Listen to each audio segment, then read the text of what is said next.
Okay, so there's a couple of things really on the agenda. Just at first, we usually just start our meetings off with doing a check-in. So I think we just started that. But if everyone can at least just go around and introduce yourself for those who may be joining in a little late. I was speaking that Amir is a potential. He's an applicant applying for the Campus Rep program, so he's really joining us today just to learn more. But if we all can just take a minute to just go around and introduce yourselves, say your name and where it is you, what university you're attending, and then just check in on any updates you have with regards to your programming at your respective institutions.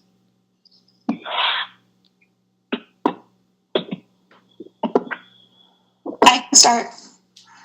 My name is Ashley Castro. I'm a fourth year PhD student in the clinical child program at DePaul University in Chicago, nearby Amir. Yeah.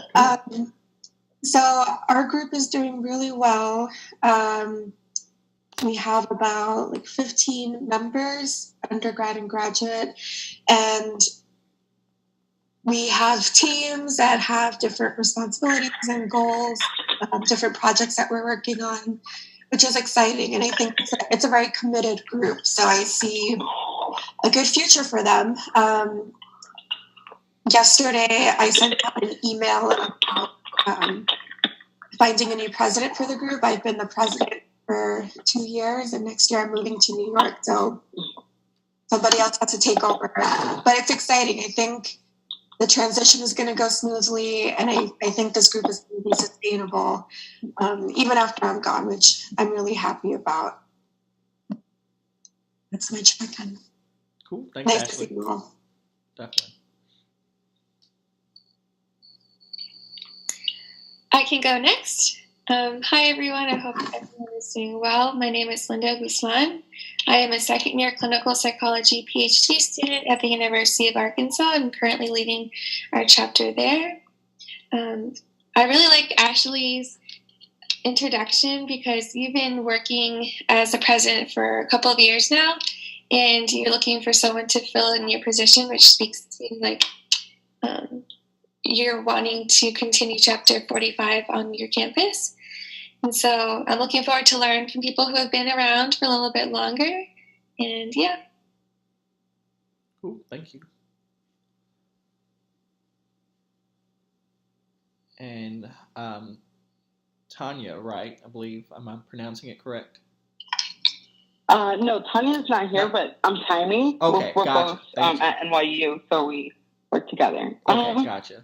Yeah, so I can go. I'm a fourth year PhD candidate at NYU in counseling psych. And before everyone joined the call, we were just talking about how internship match was yesterday. Yeah. So if anyone here applied for internship and matched, congrats. Finally happy to be over that hump. Yes. Congratulations. Yeah, in terms of our, I'm sorry? I said congrats for that as well. Thank Where you. Where are you going? Manhattan Psychiatric Center. Nice. Oh, Congratulations. congrats. Thanks. Yeah, it's like a state hospital on Ward's Island in the city. Yeah. So thanks. And Tanya will be doing internship, cycle applying this fall. So we don't know yet where she's at, but she's in the externship match process now. So okay. An update from her. In terms of our chapter, Tanya had applied for ATA grant, I think it was last year, to help fund a graduate school diversity initiative where we work with undergrads to try to help them, particularly undergrads of color, minority students, folks of multiple marginalized sort of identities and backgrounds, to sort of see themselves within grad school and to sort of begin the application process. So we've been hosting a series of workshops about how to apply, how to write a good personal statement, what your CV should look like, what kinds of things you should plan ahead for. And we just finished putting together a bunch of resources this past fall. So now we're just meeting with folks about interview and how to navigate that, and catering that process for MA students, for master's level, as well as PhD. So we just recently had one of the students that we worked with get into a doctoral program. Nice. And she's an amazing student, complete rock star. So we're trying to learn how to be effective in catering to folks' needs. And we've been doing this together for a bit now, I guess 2 years. So we're also looking to like incorporate other students, doc students that are interested in doing this, because we'll be sort of phasing out. But yeah, that's where we're at. Cool. That sounds great. Great work. Thanks for checking in on that. How are you today, Angie? Sure. Good. How are you guys? Sorry, I had some trouble getting the audio. Definitely, no problem. We're just going around doing introductions, so everyone else has introduced themselves. We have Amir, who's visiting us today, who's interested in the Campus Rep program. So if you can just go around and just state your introduction, your name, what institution you attend, and any updates you have regarding programming. Okay. So my full name is Angelica Diaz. People just call me Angie. I'm at the University of Laverne. I'm in my third year, going on my fourth.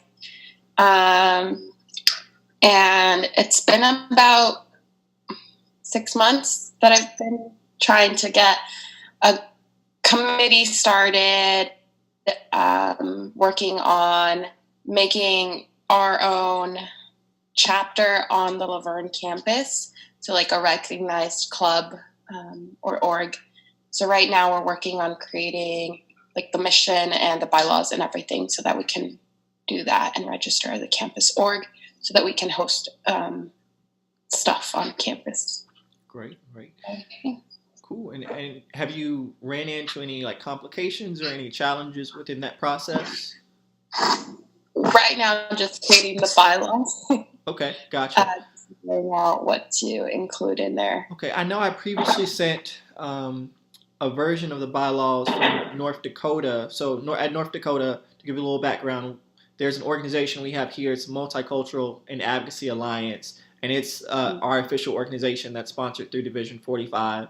And I have a copy of the bylaws. So if anyone's interested in looking to, develop their ideas, or if they would like a guide to work from, then I definitely don't mind sending that over if it'll be helpful.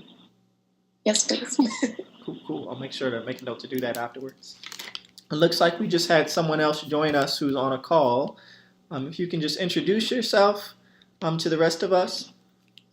Hi, it's Tanya. Oh, it's Tanya. Tanya go. said I was going to join, but I got some time, so I thought I was going to be occupied doing something, but Gotcha. so I just wanted to join the call. Okay. Hi, I'm from NYU. Yeah. Great, no problem. I think that it's one thing that's interesting whenever I'm on the Zoom calls when I just see like a cell phone and it just has a number. I'm like, oh, I don't know who this is, so I can't really greet you by name. But thanks for joining us today. So as I was mentioning, we have Amir who's here, and he's really getting some information. So I think this is a good segue to kind of lead to the call for applications that we currently have out for the Campus Representative Program. So for those of you who are already campus reps, if you do plan on continuing your position through next year, then me and Gabe actually haven't figured out whether or not you all will need to go through and apply again. I probably should have asked them before this meeting. If we would like you to go through and apply, or if you can just shoot us an email and tell us that you're interested in continuing your position for the next year, either or shouldn't be a problem. So just shoot an email over to Division 45 Gmail address that you have, or when you see the call for applications go out again, you feel free to send it out.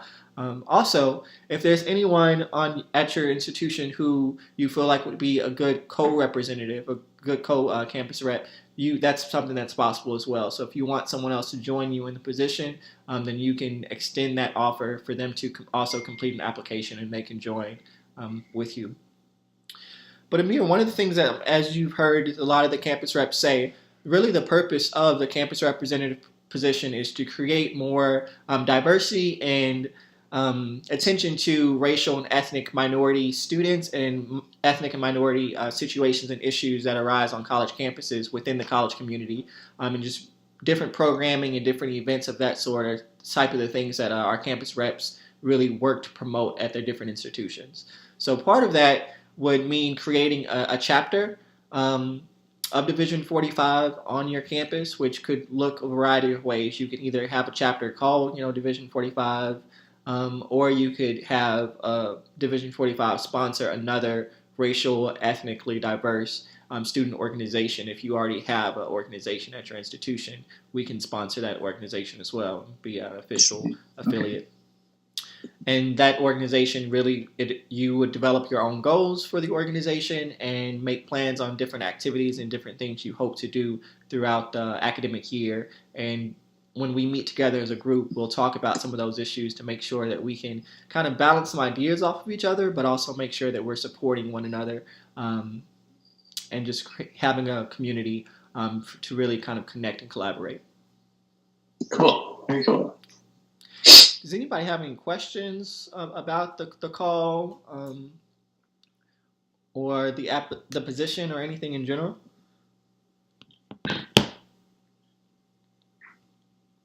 All right. So you all also received an email from Gabe and I this past week about the website. So if you have not already, what we're looking to do, our last month's coffee chit chat, we really talked about a couple of things, and one of the things that I really wanted to focus on was increasing representation on the website for our current campus reps. So with that, we've talked with Desa and Desa. Desa was really speaking on getting your pictures and your information up on our website. So you all will be listed on the Division 45 Student Leadership website as campus reps. And what we'd like for you to do is to send a photo of yourself, your name, your institution, obviously, and then what your research interests are and what your clinical interests are. And we'll have that information included on the website. So just make note, if you haven't done that, I believe we are asked for that information by the 1st. So we'll send out another reminder email about that as well. Does anybody have questions about that or anything else that you'd like to chime in on?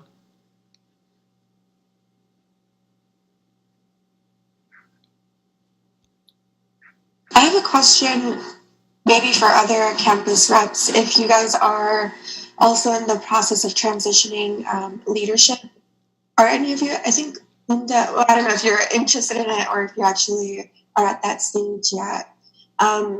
Because, so we had decided, our group had decided that we would hold elections in the spring at some point and have some kind of overlap with the outgoing president, so me, so that they could get some support from me as the new one takes charge. But because of the call for representatives, I realized we had to speed up the process, and we basically have to hold elections within the next, couple weeks.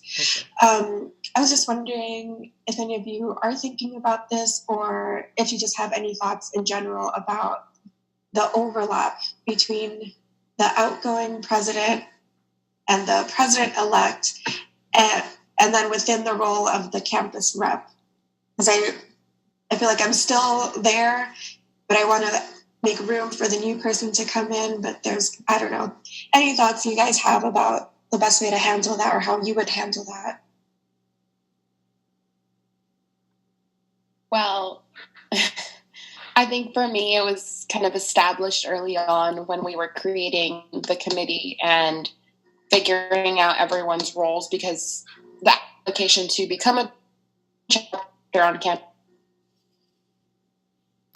who is so-and-so. And so we kind of had this conversation early on of who would want to take over. So it wasn't necessarily a voting process more than it was just that only one person was like, yeah, I think I'd have the time. I think it would still be a matter of me being involved in it, but that person taking the lead in terms of creating events and or getting everyone together, facilitating everything, kind of taking like the back seat in that case, but also like following it through the end of the school year for them. But for me, it's more so just because next year I'll have other things to do, so I wouldn't necessarily have enough time to devote to it that I have now. Mm-hmm. But if you would have one, I'd say, why not? Yeah. And it also seems important to give others the opportunity to take on a leadership role and to make the group whatever seems best, get some fresh blood, especially because I'm a 4th year, so I'm like on my way out. Mm-hmm. Linda, were you going to chime in and say something? That was, huh? I was unsure if Linda was going to chime in and say something. It looked like you were. I wasn't sure. Yeah, I was trying to get my mic unmuted for a second. I finally did. No problem. So I think I like the idea, Ashley, that you're going to go on internship and you want to have some overlap with the incoming president because they can learn a lot from what you've already been successful at accomplishing. And having that kind of like shadowing would be beneficial for like the new chapter members coming in as well. And so I would like encourage, if you can, to kind of have some overlap. That'd be wonderful.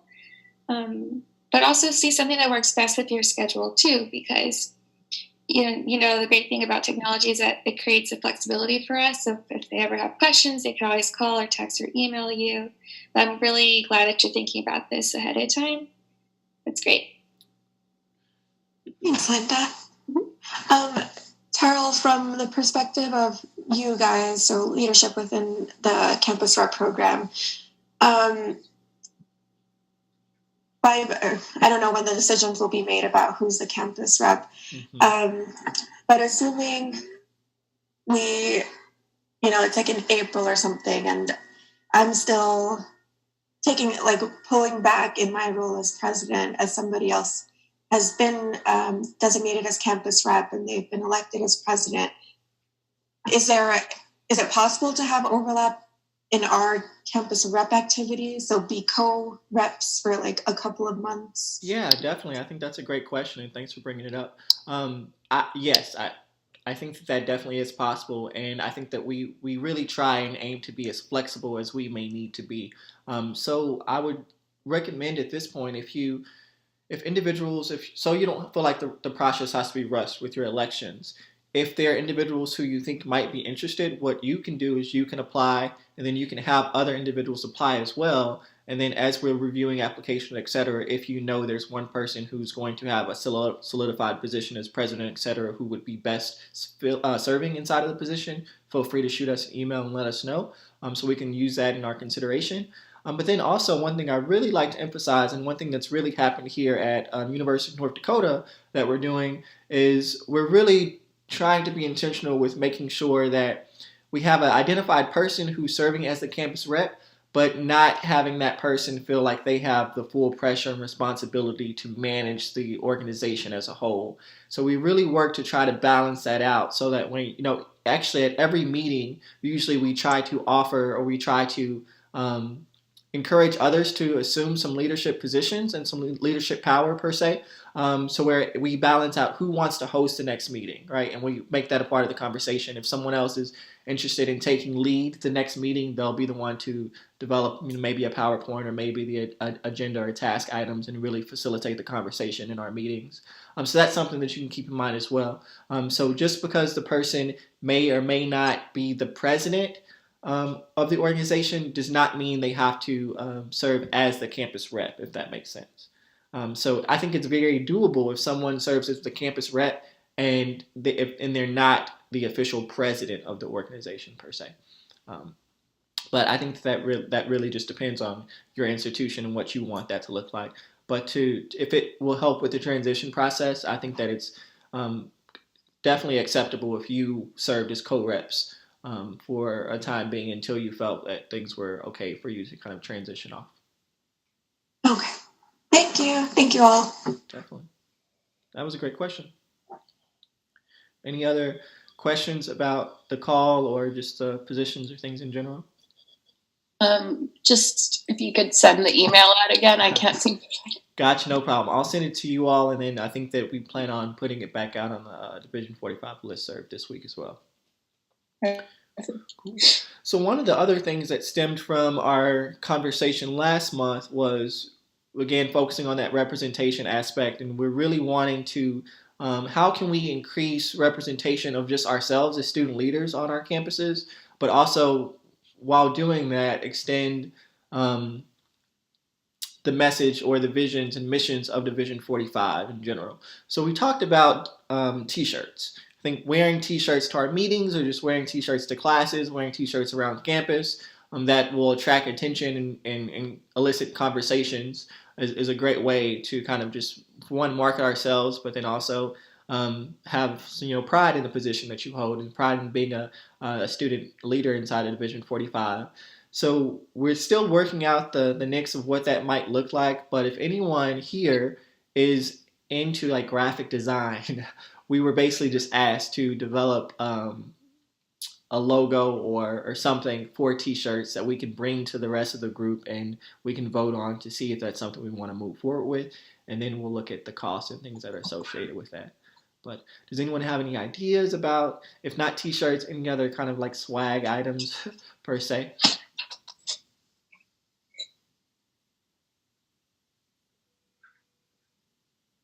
I like the t-shirt idea. I think it's a really good one, at least for visual representation.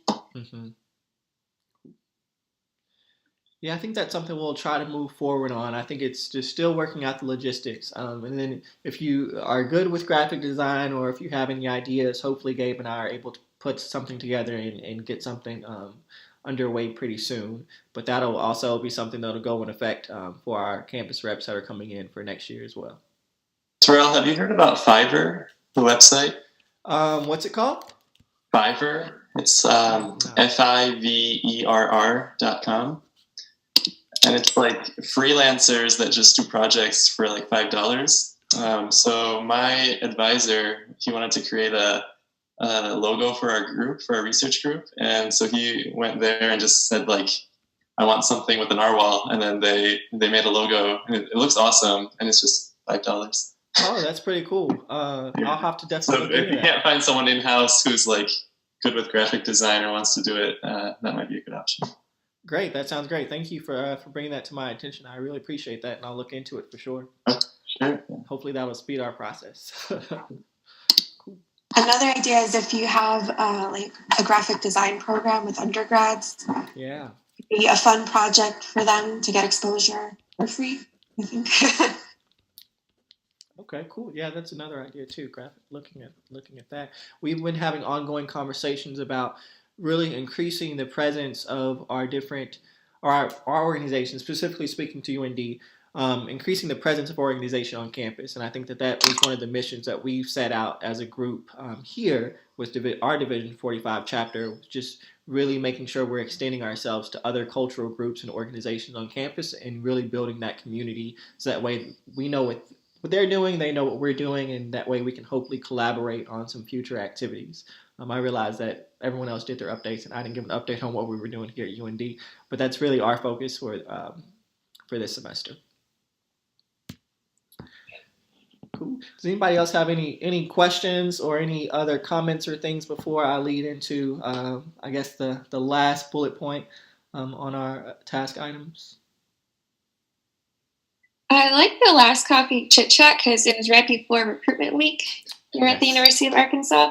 So a lot of what we talked about, we were able to implement in time for prospective applicants. And one of the things we did is we created a PowerPoint with all the different organizations that are on campus, and we listed Division 45 with like the link to the website and how we have a presence at the U of A. And so that sparked interest among some applicants as well, and it kind of spreads the word that we're out there. Yep, that's a great point. Our application cycle ended right before we were able to do that process, but that was one of the other things that we discussed is how can we also still recruit other applicants, specifically applicants of color. How can we notify them of Division 45's presence on our campuses?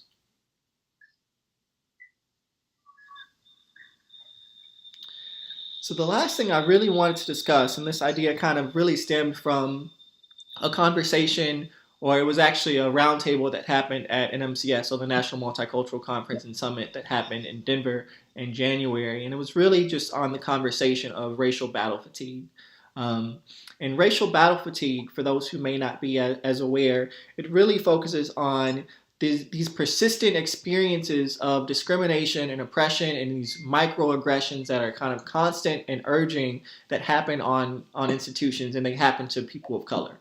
How do we really go about the process of managing this? And racial battle fatigue specifically, when you're experiencing these constant microaggressions, these constant things which further an individual's oppression, how do you manage that without being burnt out and how do you continue to persist despite of these negative situations that are kind of happening around you. And I was really thinking about this and thinking about just my role and my position in Division 45 and the influence that I have of other individuals on campus of being identified as a student leader. How do I balance that process for myself? How do I balance that process for other leaders that are around me? But how do I also model a process of battling or accepting this battle fatigue for other students who may identify as students of color at my institution, even if they're not involved in Division 45 or if they're not involved with, even psychology as a field in general. And for those who are teaching classes and things of that sort, how do you model and how do you assist students with this process of racial battle fatigue? So I just thought that would be something for us that would be interesting for us to just discuss as you all go back to your institutions and you all think about your leadership positions and the things that you experience. Just opening the floor for just conversations around that, I think, can be really helpful.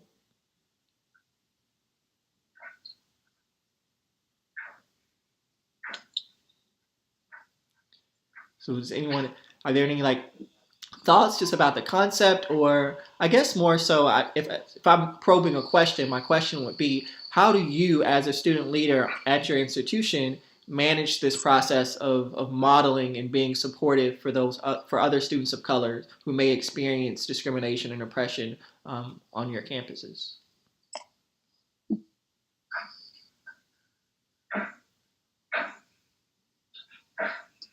I'm wondering if I do. Yeah, I think that's a great thing. I think that it's a challenging thing that I had to think about as well. It's like, wow. Sometimes it's and I understand we all, graduate students, we all live a busy life, right? And we all have a lot on our plates and we have a lot on our load. And it's just one of those things that happens that we may not be aware of, but also knowing that being a leader in general, we're already looked at differently, even from faculty and things of that sort. And I know how that can also be distressing. So yeah, just something to think about. I can give an example of a recent experience that I've had at my school. So we're in the process of hiring new faculty at the U of A. And so I realized that this faculty member will be an integral part of our education here.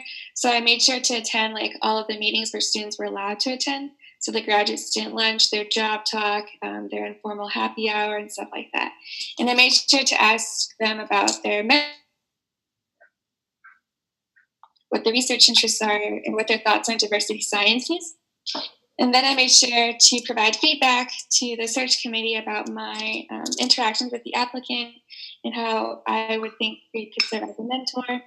So I just always made sure to be kind of present and trying to be part of the dialogue of who is chosen to come to the school. Mm-hmm. But I realize it takes a lot of time and effort on my behalf and stuff like that too. But I realized that it'll be a benefit to the students that come after me to have a student or a faculty member who is aware of diversity related issues and stuff like that.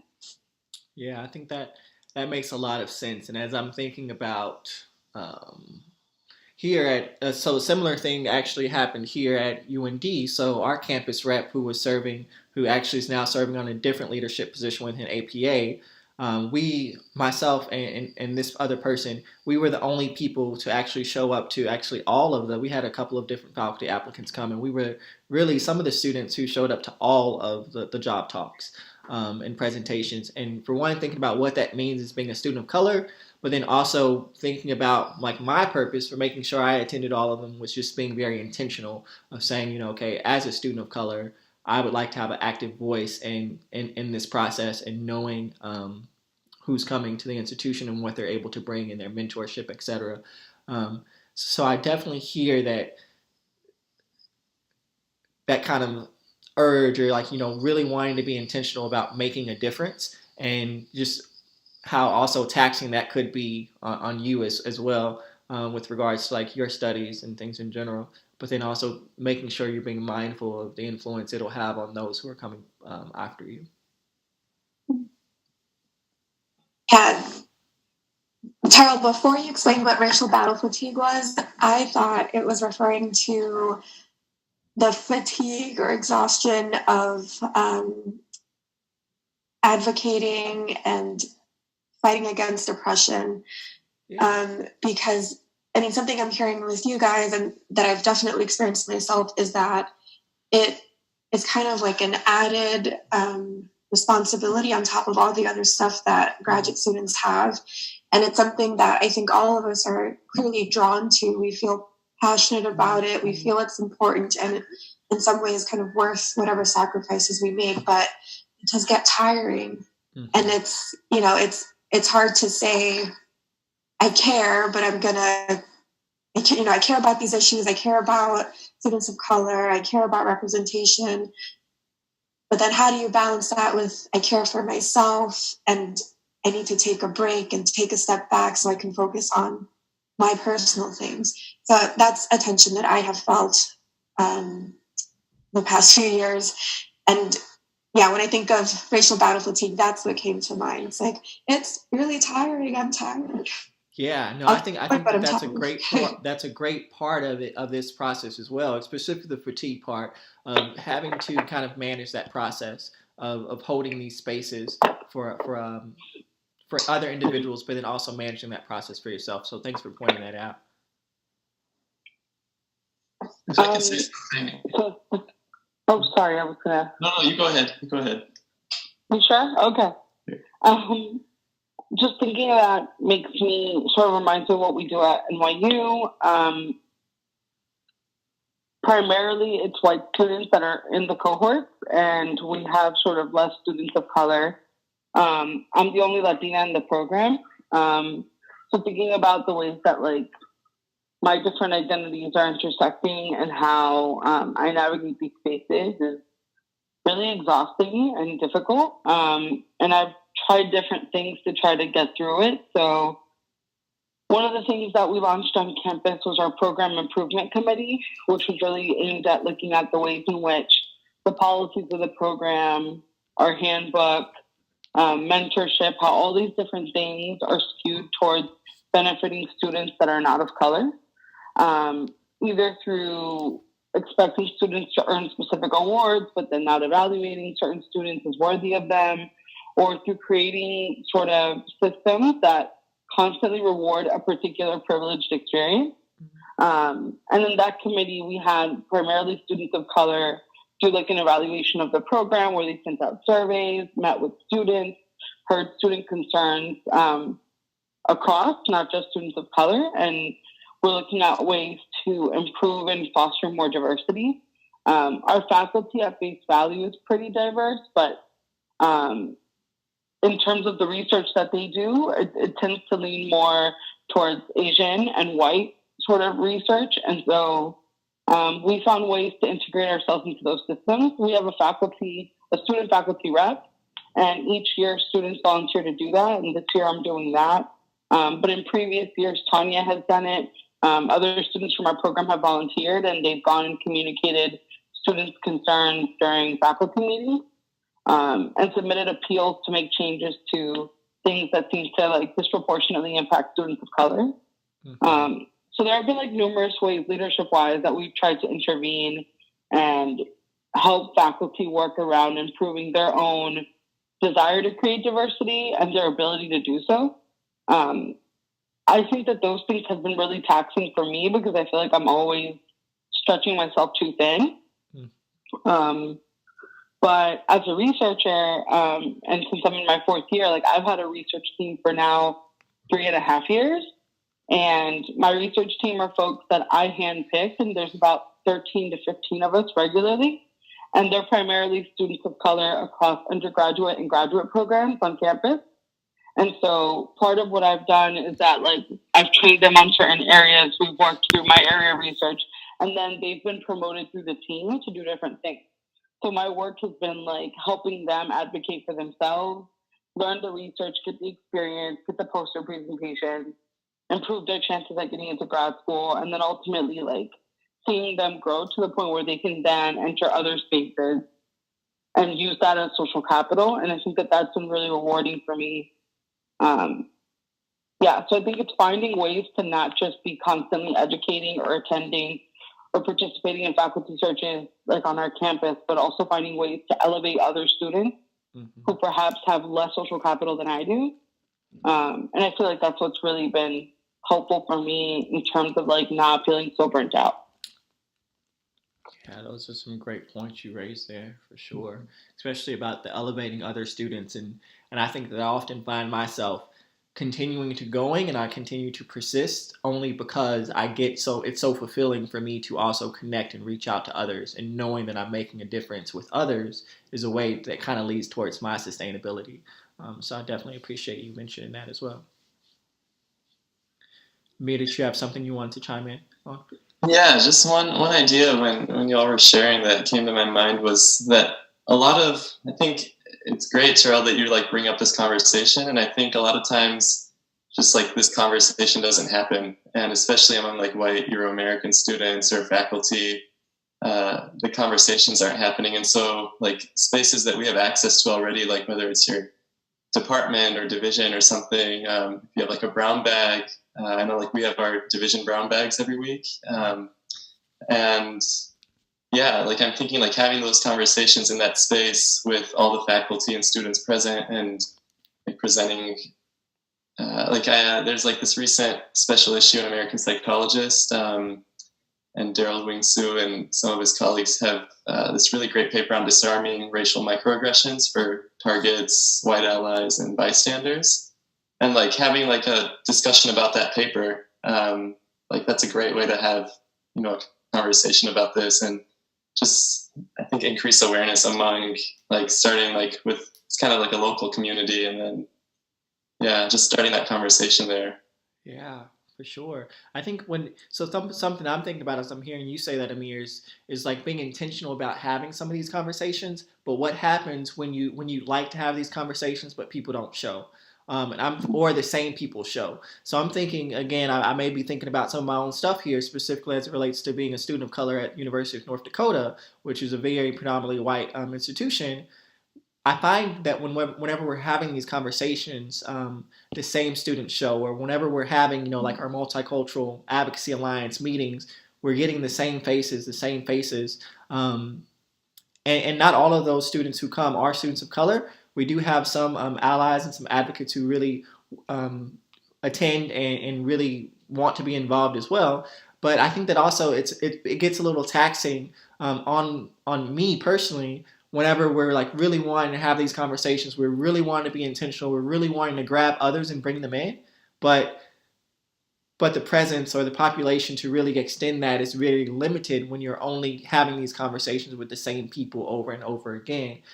So what are some ways that you think that, even just as being leaders, that we can really gravitate and extend ourselves to others who we may not be reaching, but also within doing that, being mindful of like not burning ourselves out in the process as well?